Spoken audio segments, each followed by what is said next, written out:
베드로 사도의 이 6절의 말씀은 거기 난하주에도 나와 있지만 이사야 28장 16절의 말씀을 이제 베드로 사도가 이제 인용한 거예요. 근데 이왕이면은 이제 좀 더 그냥 그대로 인용하지 않고 약간 이제 끝에만 변형했습니다. 그래서 이사야 28장 16절에는 보아라 내가 한 돌을 시온의 기초로 놓을 것이니 시험한 돌이며 귀한 모퉁이 돌이자 튼튼한 기초이다. 이것을 믿는 사람은 다급해지지 않을 것이다. 아멘.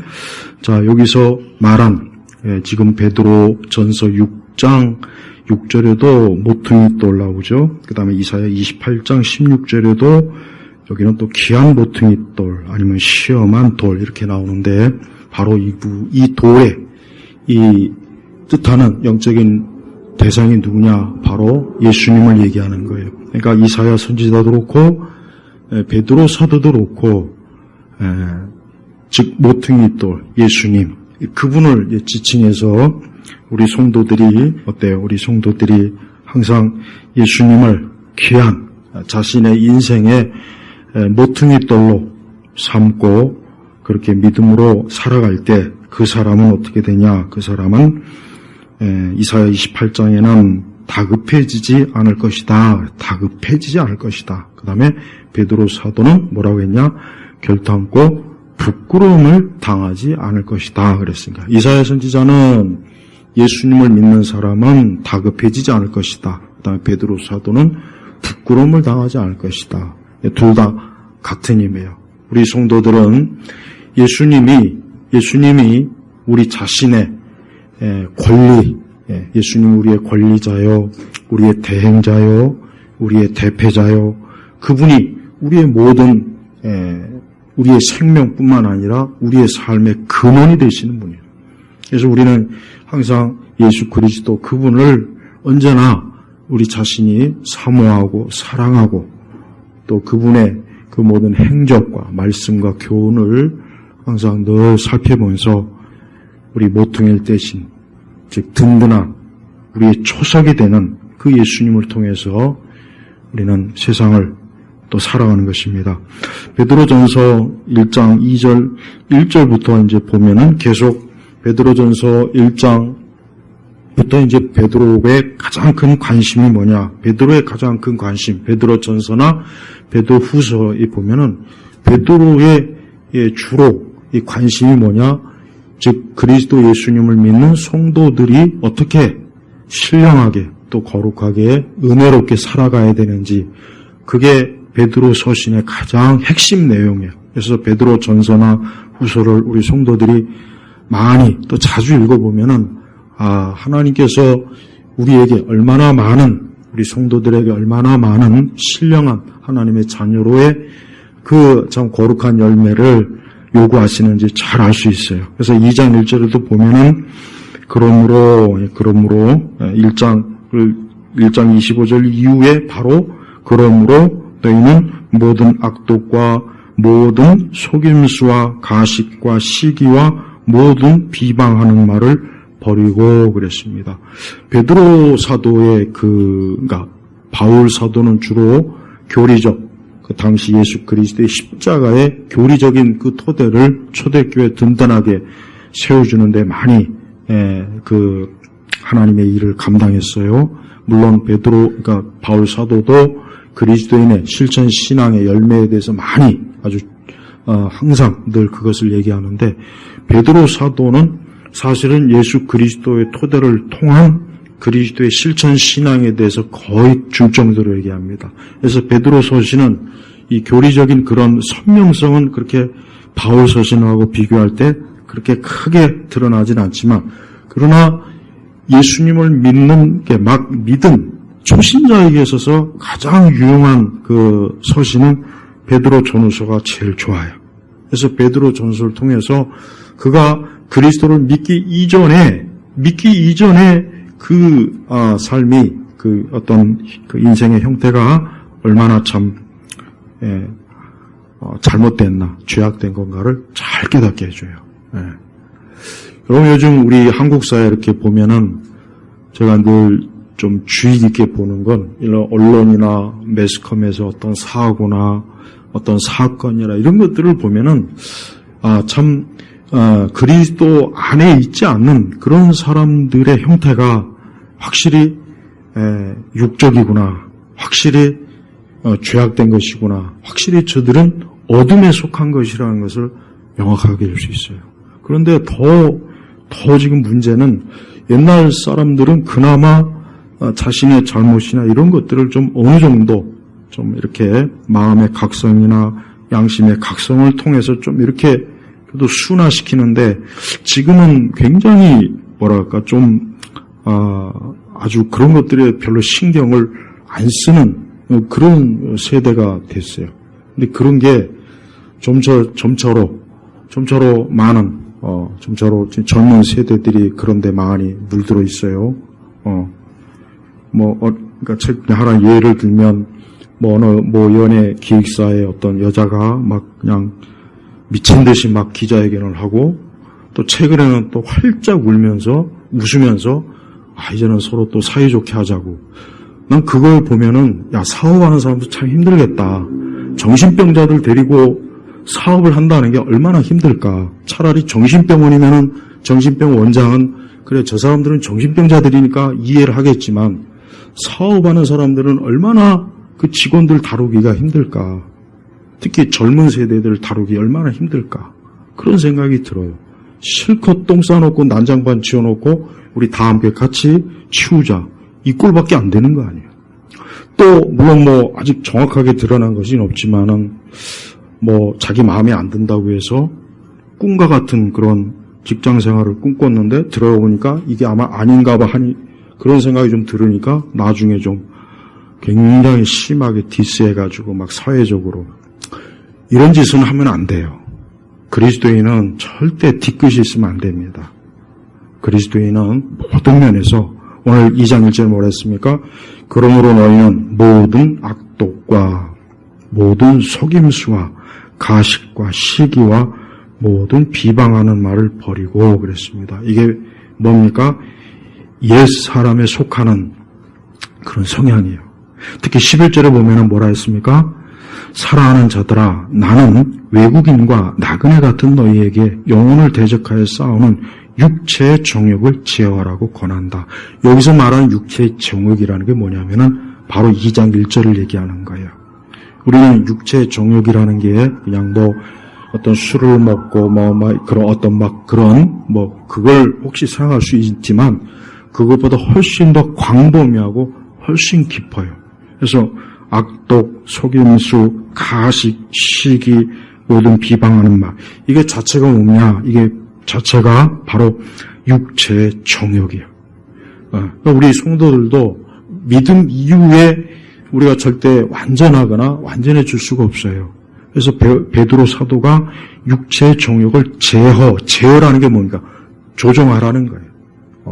그러니까 쉽게 얘기하면 내 육신의 심령, 내 마음, 내 상태를 항상 하나님 편으로, 말씀의 편으로 늘 조정하라는 거예요. 마치 말을 타고 가는 사람이 그 말을 잘 제어해야 말이 정상적으로 잘 가죠. 또 자동차 운전할 때도 마찬가지고 뭐든지 마찬가지. 그러니까 그리스도인들은 저절로 알아서 해주는 게 아니에요. 저절로 알아서 어떻게 해주겠지. 하나님의 음성이 들려서 알아서 이쪽 길로 가라, 저쪽 길로 가라, 이렇게 하라, 저렇게 하라. 그런 생각을 품지 말아야 돼요. 그건 있을 수 없는 일이고 그건 좋은 것도 아니에요. 설령. 그거는 하나님께서 우리를 성숙하게 우리를 믿음의 성인으로 다루지 않는다는 뜻이란 말이에요. 우리는 오히려 우리 자신이 항상 내가 내 스스로 말씀을 통해서 내가 항상 하나님 뜻에 맞게 늘 조정하고 수정하고 변화하고 개혁하고 이렇게 하라는 거예요. 제어하라는 거예요. 그러니까 베드로 사도는 절대 우리 그리스도인이 쉽게 자동적으로 하나님을 믿고 신앙생활을 할 수 있는 게 아니라는 것을 지금 드러낸 거예요. 그리고 우리는 쉴 새 없이 뭐라 했습니까? 나는 외국인과 나그네 같은 너희에게. 그러니까 베드로는 본인 자신도 그렇지만 우리 성도들에게 너희는 외국인이다. 나그네다. 여러분, 외국인과 나그네는 일시적이에요, 일시적. 여러분, 외국인과 나그네는 그 삶이 편안할 수가 없어요. 여러분, 우리가 예를 어떤 나라에 여행을 갔어요. 거기서 살면 좋겠죠. 천만에요. 거기서 살면 이제 그때부터는 생활이 되는 거예요. 그때부터는 삶이 되는 거예요.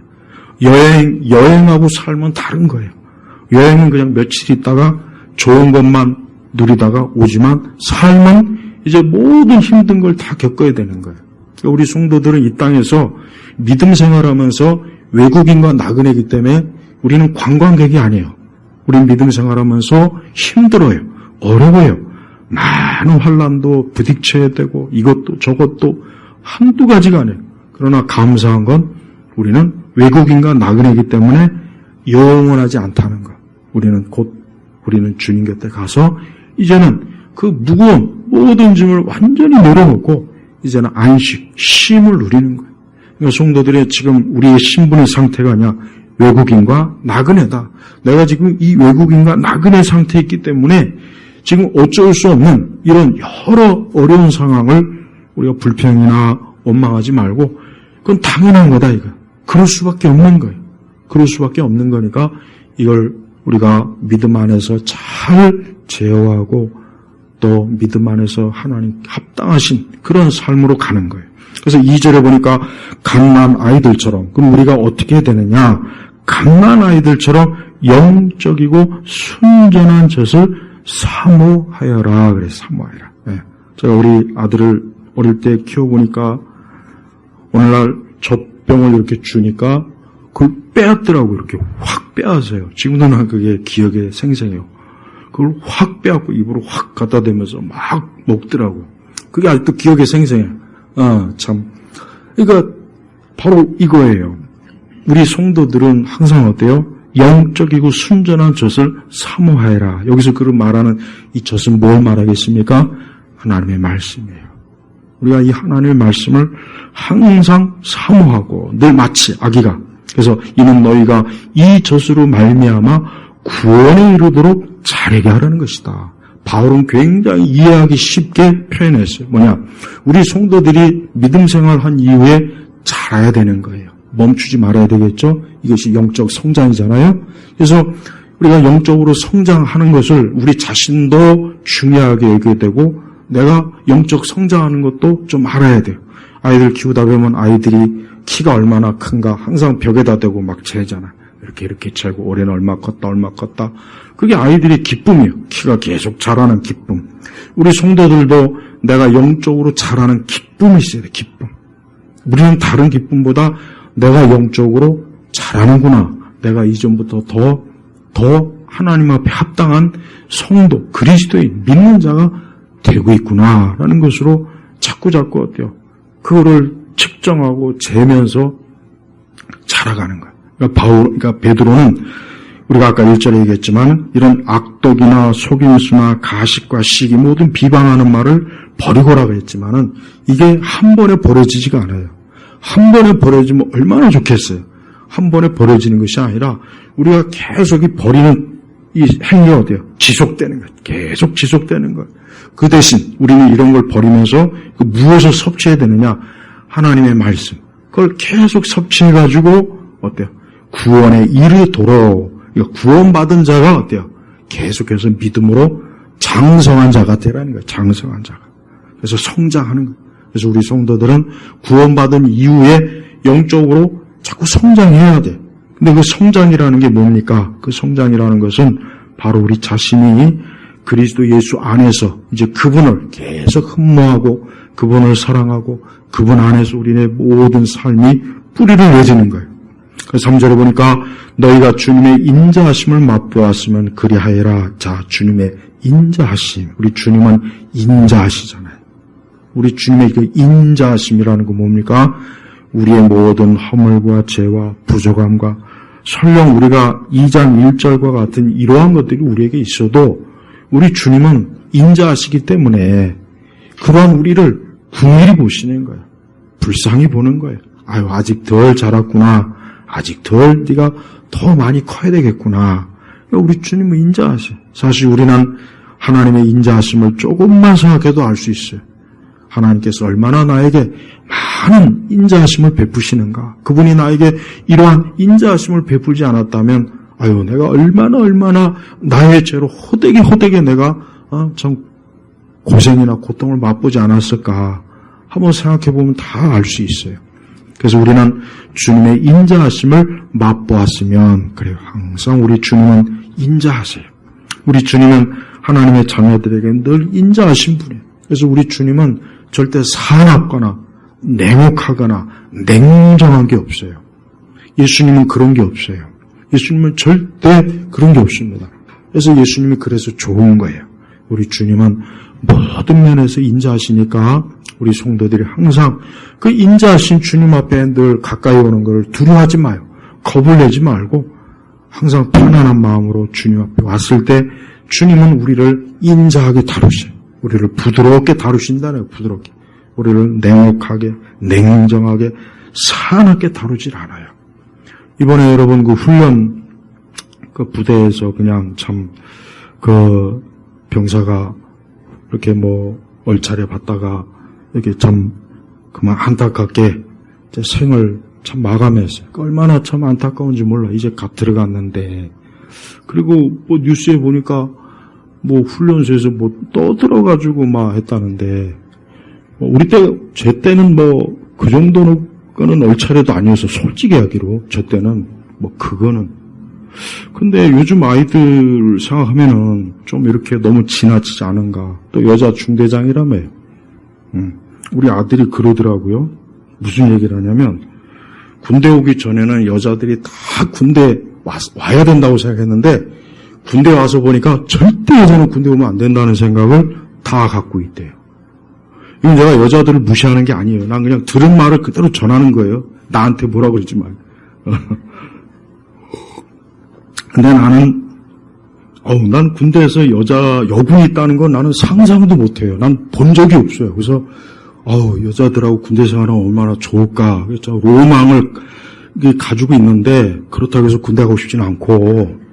근데 하여튼, 내가 볼 때는 남자 지휘관이라면 좀 다르지 않았을까. 좀 그 생각이 좀 들어요. 좀 히스테리를 막 부리지 않았을까, 병사들한테. 여러분, 가혹한 거예요. 좀 가혹했다는 생각이 들어요. 나 가만히 보니까. 뭐 더 나중에 조사하면 나오겠지만은, 어쨌든 가혹했어요. 그러면 안 되죠. 사람이 가혹하면 안 돼요. 여러분이 사람을 대할 때 누구에게나 절대 가혹하면 안 돼요. 그 사람은 절대 그러면은 복을 못 받아요. 그러니까 우리가 항상 우리 주님이 인자하시잖아요. 우리 주님이 인자하시네. 그러니까 우리는 항상 죄인에게 인자하신 우리 주님의 본을 받아서 우리가 인자해야 돼. 늘 인자하신. 우리 예수님은 그 복음서에 보면은 항상 그 예수님을 가까이 하고 예수님에게 다가오는 사람을 배척하거나 미워하거나 뭐 차별할 그런 게 전혀 없어요. 그러니까 우리 예수님이 얼마나 사랑이 많으시고 얼마나 그분이 참 그러니까 우리는 다른 건 통해서는 위로를 못 받아도 예수님이 이렇게 인자하시구나. 사람들이 나를 배척하고 사람들이 나를 뭐라고 해도 예수님만큼은 나한테 그럴 뿐은 아니다라는 건 우리는 알 수 있어요. 그러니까 우리 성도들은 항상 늘 예수님에게 가서 그분의 인자하심을 구하고 그분의 인자하심 속에 평안을 누리고 그 인자하심 속에 위로도 받고 그렇게 하면 돼요. 그러면서 4절에 근데 그 인자하신 예수님이 버림받아요. 그분은 또 사람들에게 인자하심을 베푼 분이 정작 그 사람들에게는 버림받았어요. 잔혹하게 버림받았어요. 그래서 십자가에서 모질게 고통받고 온갖 부끄러움과 그것을 다 받으셨잖아요. 하지만 하나님께서는 택하심을 입은 보배로운 산돌이신 예수께 나아가 너희도 산돌같이 영적인 집으로 세워지고 그러니까 우리 그리스도인은 예수님 믿는 그 순간 완성되는 게 아니라 지어져 가는 거예요. 계속 지어져 가는 거예요. 구원에 이르도록 영적으로 장성해요. 그 다음에 우리의 믿음의 집, 우리의 영적인 집이 계속 좋은 집으로 자꾸 세워지는 거예요. 그러니까 완성된 게 아니라고요. 그러니까 많은 그리스도인들이 서로 이해를 못하는 것 같아요. 왜 저 사람은 왜 저래? 왜 저 모양이야? 아직 안 지어졌으니까. 아직 완성이 안 됐으니까 그런 거예요. 집이라는 게 다 짓고 나야 참 집을 잘 졌다, 보기 좋다.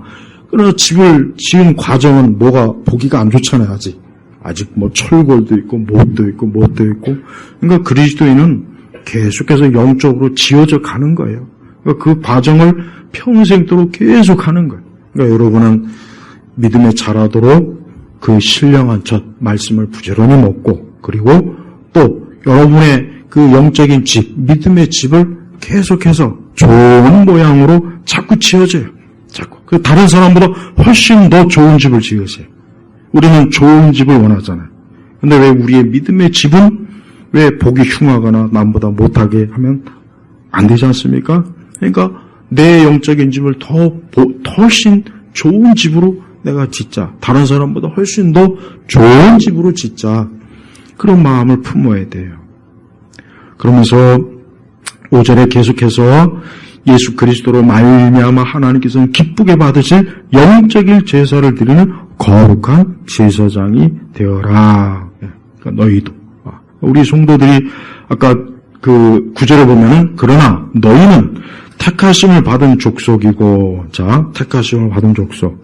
이제 유대인만 택함 받은 게 아니라 이제 신약교회 와서는 하나님의 자녀, 그리스도를 통해 하나님의 자녀는 다 택함 받은 자인 거예요.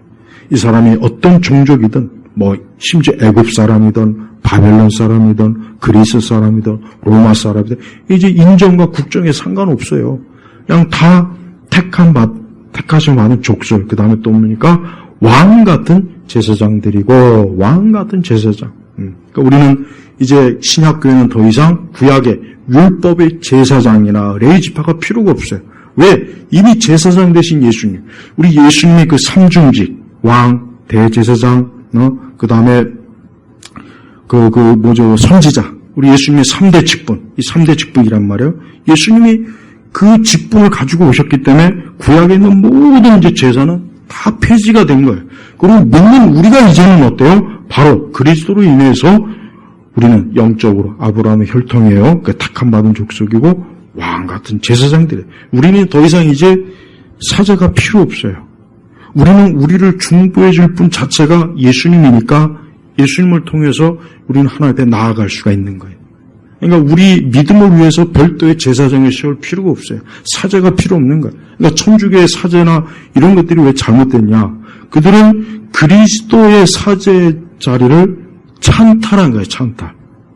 그리스도의 사제 자리를 찬탈해서 자기네들이 하나님과 우리 사이에 사제, 중보 역할을 하기 때문에 그래서 천주교는 그것은 문제가 있는 거예요. 그러니까 천주교의 사제 직은 절대 기독교적이지 못하다는 걸 반드시 여러분 알아야 돼요. 어떤 일이 있어도 우리 자신이 제사장, 내가 주님 앞에, 하나님 앞에 바로 나갈 수 있어요. 왜? 예수님이 심지어 나의 제물이 되주셨어요. 그래서 여기 위에도 나오잖아요. 응? 그분이 거룩한 영적 제사를. 그 다음에 또 뭐라고 했습니까? 그 다음에 또, 그 다음에 그분의 소유된 백성이 하나님의 소유예요. 이제 우리는 하나님의 것이. 그러니까 성도는 하나님의 것이기 때문에 하늘에 속한 하나님의 백성, 천국 백성, 하나님의 백성으로 그렇게 우리는 이제 딱 자격을 우리에게 하나님이 주신 거라면. 그래서 그 이유가 뭐냐? 이는 너희를 어두운 데서, 그러니까 죄악 가운데서, 멸망 가운데서, 사망 가운데서, 이 세상의 악한 가운데서, 어때요? 우리를 건져내셨잖아요. 그분은 놀라운 빛에 들어가게 하신 분의 덕을 선포하게 하시는 것이다. 이제 우리 성도들은 모든 면에서 이제는 그리스도인으로서, 우리는 성도로서 이제는 이 어두운 세상에 하나님을 계속 주님을 증거하는 거예요. 주님을. 그래서 이 세대가 필요로 하는 게 뭐냐? 이 세상이 필요로 하는 것은, 교회가 이 세상에 줄 수 있는 것은 단 한 가지뿐이에요. 뭐냐? 그리스도예요. 생명의 빛이에요. 그래서 예수님을 어떻게 하든지 예수님을 증거해야 돼요. 어떻게 하든지 예수님을 증거하는 게 교회가 오늘 말하는 것처럼 덕을 선포하게 하시려는 것이다 하는 이 말씀에 순종하고 따르는 것입니다. 사람들에게 궁극적인 필요는 뭐겠습니까? 우리가 잘 알아야 돼요. 인간의 궁극적인 필요는 오직 그리스도입니다. 예수님이에요. 그거에 비해 다른 것들은 굉장히 수준이 낮은 거예요. 차원이 낮은 거예요. 다른 것들은 다 일시적인 거예요. 그러나 그리스도는 영원한 거예요. 그래서 우리는 누구를 만나던 그 사람이 하나님을 믿지 않으면 이 사람에게 가장 필요한 거는 뭐냐? 주식도 아니고 비트코인도 아니고 직장도 아니고 결혼도 아니고 예수입니다 하는 것을 우리 자신이 먼저 정말 알고 있어야 돼요. 그래야 그 사람한테 가장 필요한 것을 얘기하고 알려줄 수가 있어요. 교회가 이 사실을 놓치면 그때부터는 이제 교회는 그 빛을 증거할 수 있는 힘을 잃어버려요. 그러니까 교회는 세상을 위한다 하고 놓고 교회가 세상을 위하는 게 뭡니까? 교회가 세상을 위하는 게 뭐겠어요?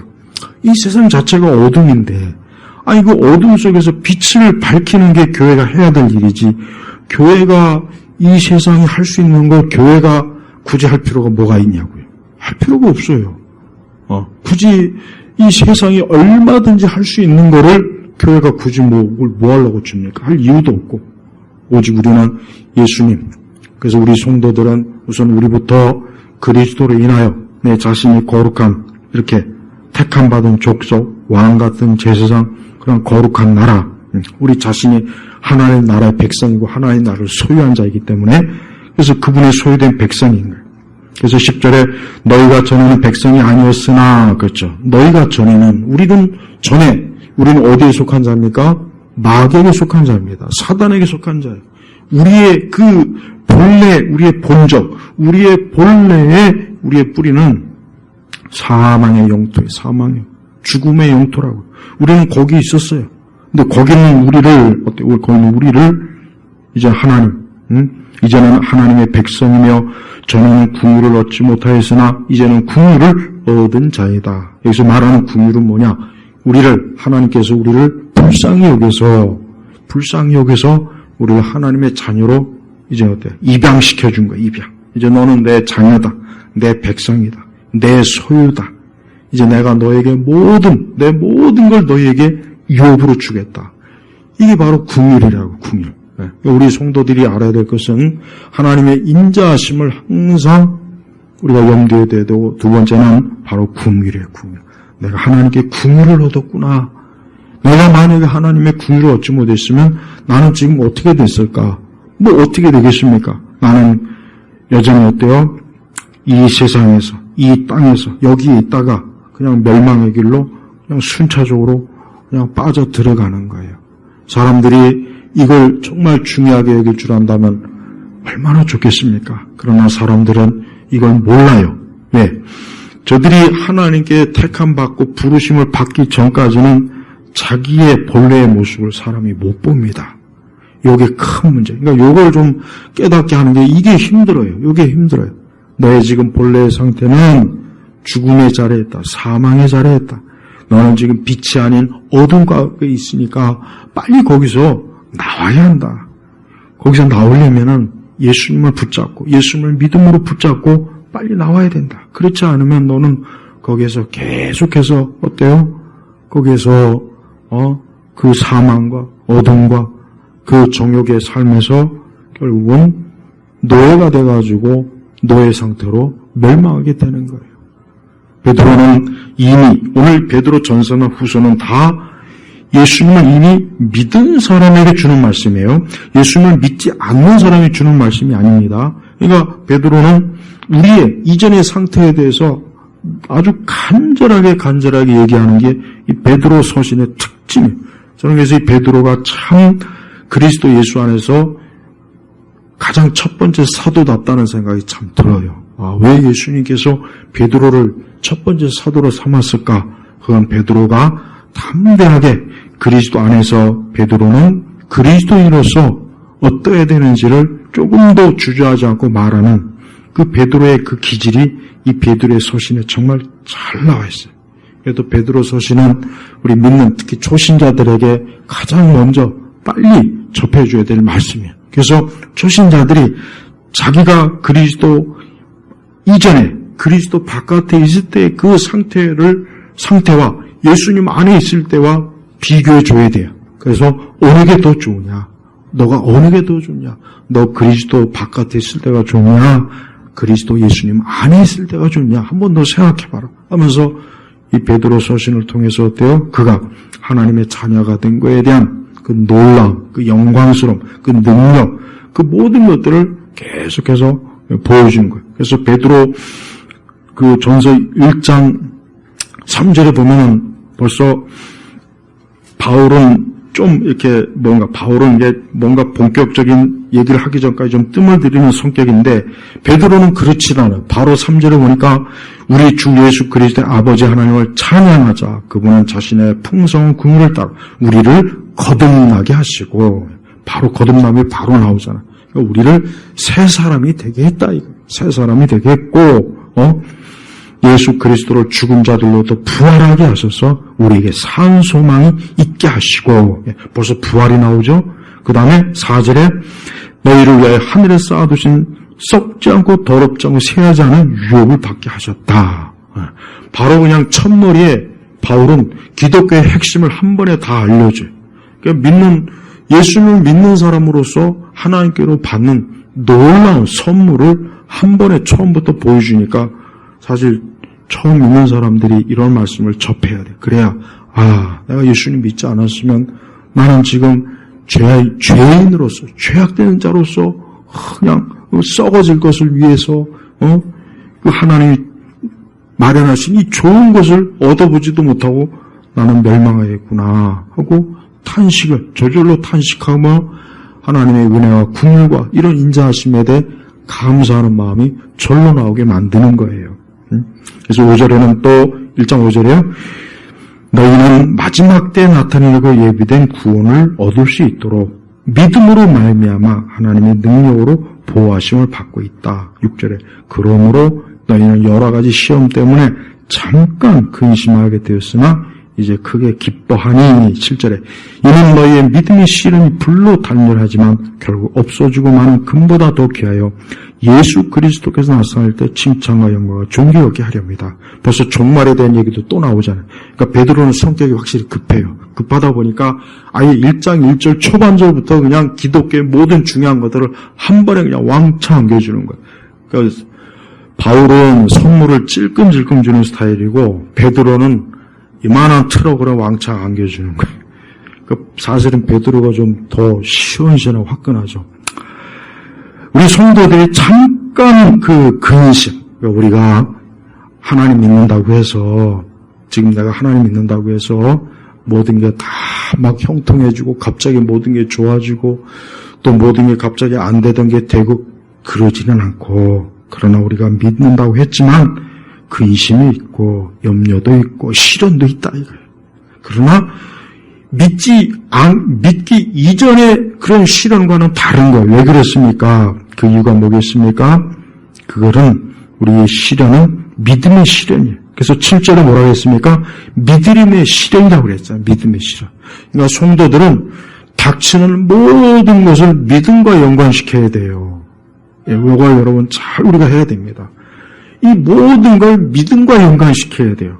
몸이 아픈 것도, 일이 안 되는 것도, 힘든 것도, 괴로운 것도, 이걸 그냥 이거는 이거고 믿음은 믿음이지 이렇게 하지 말고 그 자체가 다 믿음의 시련이에요. 그러니까 성도들은 매사에 그래서 모든 일에 우리가 믿음으로 대처해야 될 이유가 바로 이런 것 때문이에요. 그러니까 믿음으로 대처해야 돼요. 습관적으로 이걸 하나님 믿는 믿음으로, 기도로, 하나님의 능력으로, 하나님의 지혜로 이겨나가자.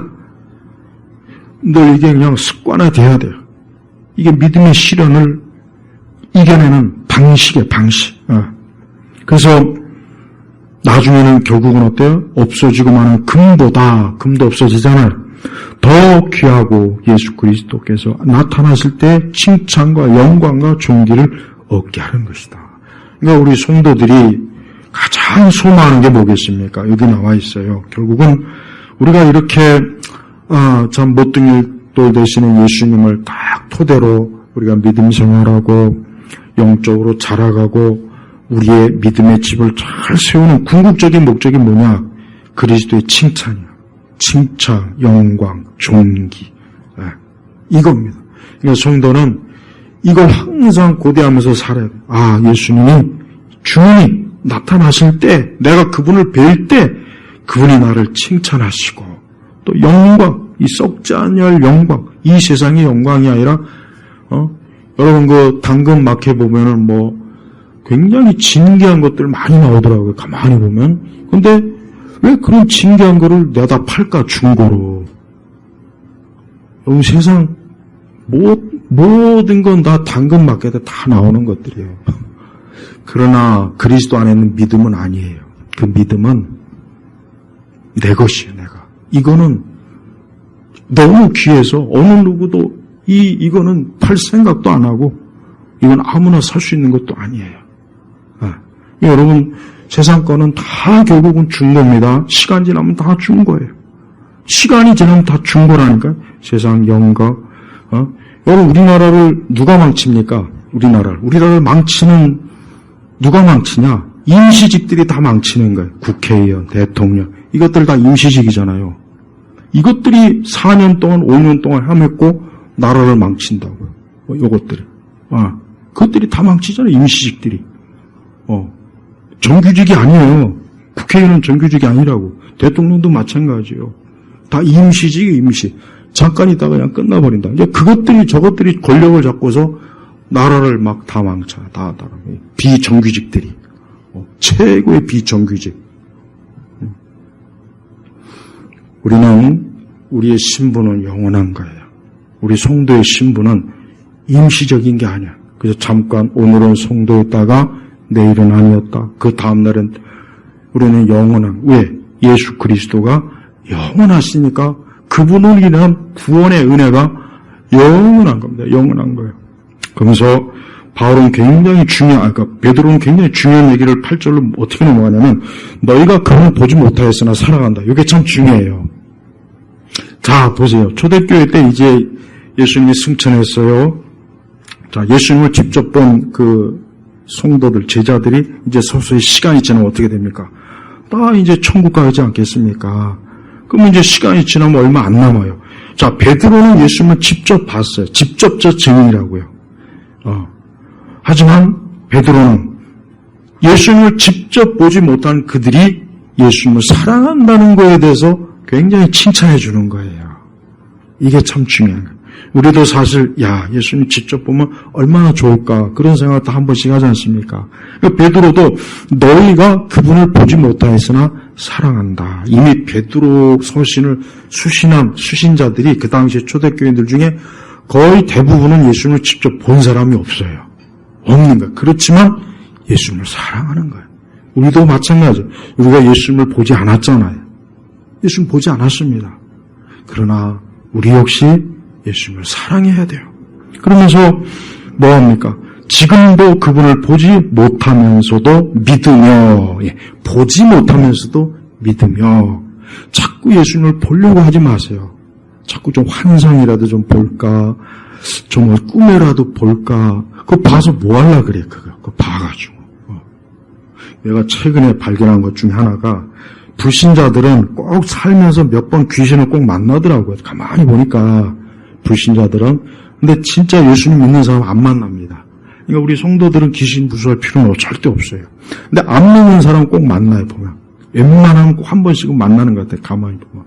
그 당연하지. 성령이 내주하지 않으니까, 귀신도 자기하고 동정인 줄 알고, 같은 종자인 줄 알고, 서로 반가워서 가끔 가다 얼굴 비춰주는 거예요. 그걸 또 깜짝 놀래가지고 내가 막 귀신을 봤다고. 같은 종류인데 뭐 서로 보고 살지 뭘 그렇게, 보고 싶지 않으면 예수님 믿던지. 우리 성도들은 그리스도 안에 있는 사람이에요. 그래서 우리 그리스도 안에 있는 사람이기 때문에 항상 성령께서 우리를 보호하십니다. 그러나 믿지 않는 사람은 무방비 상태입니다. 요건 꼭 알고 있었으면 좋겠어요. 믿지 않는 사람은 영적으로 그 사람들은 하나님의 보호를 받지 못하는 사람이에요. 결국 그 사람들은 마귀와 귀신과 악한 영들에 굉장히 취약합니다. 언제 어떤 식으로 그들에게 해를 당할지 진짜 몰라요. 그건 사실이라고. 그러니까 이 세상 지혜도 뭐 그거로부터 보호를 받으려고 부적을 차고 뭐 여러 뭐 의식을 하는 이유가 다 이유가 있어요. 근데 그거는 그냥 잠깐 효력이 있지 시간 지나면 없습니다. 그러니까 어릴 때부터 이 교회를 다니는 사람들은 절대 귀신에게 시달릴 일 절대 없어요. 평생. 그러나 믿지 않는 사람은 꼭 평생 살면서 몇 번 시달릴 일이 꼭 있습니다. 꼭 있어요. 이건 분명히 사실이에요.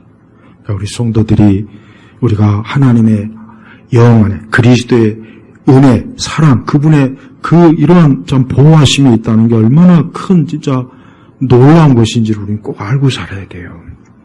그러면서 말할 수 없는 영광스러운 기쁨으로 즐거워하니.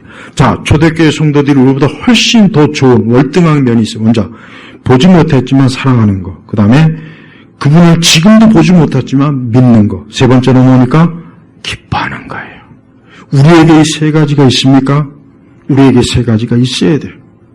그분에 대한 사랑, 예수님에 대한 믿음, 또 거기서가 아니라 더 한 단계 기쁨이야, 기쁨. 사실 우리에게 사실 우리 세대의 그리스도인들에게 제일 부족한 게 기쁨 아니겠습니까? 기쁨. 기쁨이 제일 부족해요.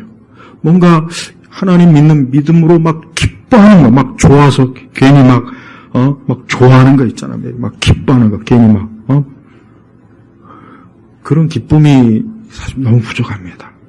이거는 잘못된 거예요. 우리가 이 부분에 있어서 하나님 앞에 우리도 오늘 말씀처럼 이런 기쁨, 이런 좀 기쁨, 영광스러운 기쁨으로 즐거워하는 그 마음, 그 심령을 주님이 좀 주세요 하고 정말 우리가 기도해야 돼요. 우리 성도들이 어떤 기쁨으로 세상을 살겠어요? 이런 세상의 육신의 사람은 육신의 정욕의 기쁨으로 삽니다. 세상 사람들은 다른 기쁨이 없어요. 그냥 육신의 정욕의 기쁨. 그냥 놀고 먹고 마시고 즐거워하고 뭐 그런 거 있지 않습니까? 그게 즐거움이에요. 그들은 그것으로 웃고 그것으로 막 즐거워해요. 그러나 성도들은 그게 아니죠. 우리는 영광스러운 주님으로 인한 즐거운 기쁨이에요. 그래서 9절에는 이는 너희가 믿음에 결국 곧 영원의 구원을 받기 때문이다. 영원의 구원을 받는 거예요. 구원받지 못한 사람은 정말 그것만큼 큰 저주가 없어요. 구원받지 못한 사람은 그것 자체가 너무 캄캄한 거예요. 그 사람은 진짜 매일 매 순간 벌벌 떨어야 돼요. 그의 생명을 거둬갈 때 그는 영원한 어둠 속에 흑암 속에 묻힐 거라고. 더 이상 이런 밝은 햇빛을 못 봐요. 더 이상 저런 푸른 나무를 못 봐요. 더 이상 사람을 보고 같이 즐거워할 수 없어요. 그걸 좋습니까? 근데 사람들은 그러한 엄청난 상태를 앞에다 두고 있으면서도 그 한 치 앞도 못 보고 이 세상을 그냥 사랑하고 세상을 그냥 막 애타하고 막 세상의 즐거움과 기쁨에 완전히 취해가지고 거기에 사는 거예요. 이 세대 아들들, 세상의 아들과 딸들, 육의 아들과 딸들이 가는 길은 결국 똑같아요. 어쩔 수가 없어요. 그들의 가는 길은 결국 넓은 길이에요. 지금 잠깐은 그들의 그 삶이나 환경이 뭔가 화려하고 반짝반짝거리고 밝고 신나고 그러겠지만은 시간이 지나면 다 그게 이제 사라져 버리는 거예요. 사라져 버리는 거예요. 애굽의 파라오들이 왕의 자리에 올랐으면 제일 먼저 하는 게 뭡니까? 죽을 준비부터 해요. 그래서 죽을 준비부터 한다고. 그래서 자기가 죽을 준비를 하는, 그걸 하여튼 수십 년 동안 하는 거예요. 수십 년 동안. 어떤 살아있을 동안. 왜? 죽어서도 왕의 통치의 자리에 앉기 위해서. 하지만 여러분 지금 미이라를 이렇게 보면은, 미이라 여러분 직접 보셨습니까? 저는 그 전시회 때 가서 보니까, 아무리 그 엄청난 권력, 황금관을 쓰고 있어도, 미이라예요, 미이라. 썩어 빠진 시체가 건조해가지고 보기 흉측하고 그게 무슨 영광입니까? 그러니까 세상 영광이 다 그렇게 된다니까요. 세상 영광이 다 그렇게 되는 거야. 건조해갖고 말라 비틀어진 이 시신. 그게 세상 영광이라고요.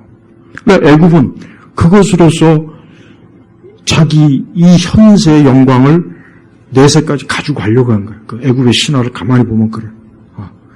그러나 기독교는 뭡니까? 진짜 부활하는 거예요. 그래서 영혼의 구원이에요. 이게 하나님께서 우리에게 주신 엄청난 놀라운 구원의 축복이요 선물입니다. 우리가 이것을 만약에 소홀하고 등한히 여기고 우리가 잠시 잠깐 이 세상을 사랑하고 있다면 그건 너무나 손해가 너무나 막심한 거예요. 막심한 정도가 아니라 그건 비교가 안 되는 거에다가 저희가 투자한 거란 말이에요. 그 일시적인 게다 왕창 투자해버린 거예요. 그럼 바보란 뜻 아니겠습니까? 세상 사람들은 똑똑한 척은 잘하지만 영적인 면에서는 바보들이에요. 왜? 영원한 것을 위한 투자는 조금도 안 하고 할 생각도 안 하면서 이 땅에 투자하잖아요. 이 땅에 투자. 이 땅에. 그래서 4절에 뭐라고 했습니까? 1장 4절에 너희를 위하여 하늘에 쌓아두신 썩지 않고 더럽지 않고 쇠하지 않는 유업을 받게 하셨다. 우리의 것은 썩지 않아요. 더럽지 않아요. 쇠퇴하잖아요. 그러나 불신자들의 모든 영광은 다 쇠퇴합니다. 썩습니다. 없어져 버려요. 남는 게 없다고요. 남는 게 없다고요. 10년, 20년, 30년 전에 권력이 지금도 남아 있습니까? 몇백 년 전에 권력이 지금도 나가 있냐고요. 없어요. 없어. 그냥 조금만 지나면 이번에 국회의원 당선됐다고 좋아하는 저들 보십시오. 저 임시직들. 좀 한 4년 지나면 끝나요. 3년 지나면 끝나는 거예요. 또 그때부터는 또 기어 나와야 되니까 또 이제 뭐 선거 운동한다고 막 맨날 나와가지고. 그래서 근데 그런 세상 영광을 위해서도 밤낮으로 불철주야로 뛰고 그렇게 한다면 우리가 이런 영원한 영광, 그 영원한 참 믿음의 결국 꼭 구원을 우리가 하나님께 얻었다면 우리 성도들은 아무것도 부러워할 것이 없어요. 이 세상의 잠깐의 고생이나 시련이나 염려를 그저 잠깐으로 알고 잠깐이니까 우리는 영원한 그 영광, 주님을 곧 이제 만나고 그분과 대면하면서 그분과 함께하는 그 기쁨을 그냥 지금도 누리면서 우리가 살아가야 되는 거예요. 우리 신약교회 성도들은 사실 구약교회 성도들보다 훨씬 더 많은 축복을 받았어요. 더 많은 축복을 받았고 더 많은 계시의 빛을 받았고 더 많은 것들을 명확하게 봤는데 우리가 구약의 성도들보다 못하다면 안 되죠. 또 베드로 시대 그 성도들보다 훨씬 더 우리는 어때요? 주님의 오심이 가깝습니다. 우리는 그러니까 더 좋은 거예요. 얼마나 좋습니까? 그렇지 않겠습니까? 우리 생전에 주님 오신다면 얼마나 좋겠어요. 죽음도 보지 않고 그럴 수 있다면 얼마나 좋겠어요. 우리 성도들이 오늘도 이 거룩한 귀한 말씀, 이러한 이 신령한 젖, 순전한 젖 이것을 사모하고 또 한 주간에도 그분 안에서 자라가고 여러분의 영적인 집이 잘 세워지길 주의 이름으로 축복합니다. 하나님 아버지 감사합니다. 오늘 이 시간에도 우리를 향하신 하나님의 귀한 이 순전한 말씀, 이 순전한 영적인 젖을 우리 성도들이 풍성하게 먹고 마시게 하소서. 이들이 또 자라나게 하시고 저들의 믿음의 집이 잘 지어지게 하시며 저들이 즐거워하고 기뻐하는 그런 성도의 삶을 한 주간도 살 수 있도록 하나님 이 시간도 저들에게 한없는 주님의 인자하심과 긍휼을 베풀어 주옵소서. 예수 그리스도의 이름으로 기도 올렸습니다. 아멘.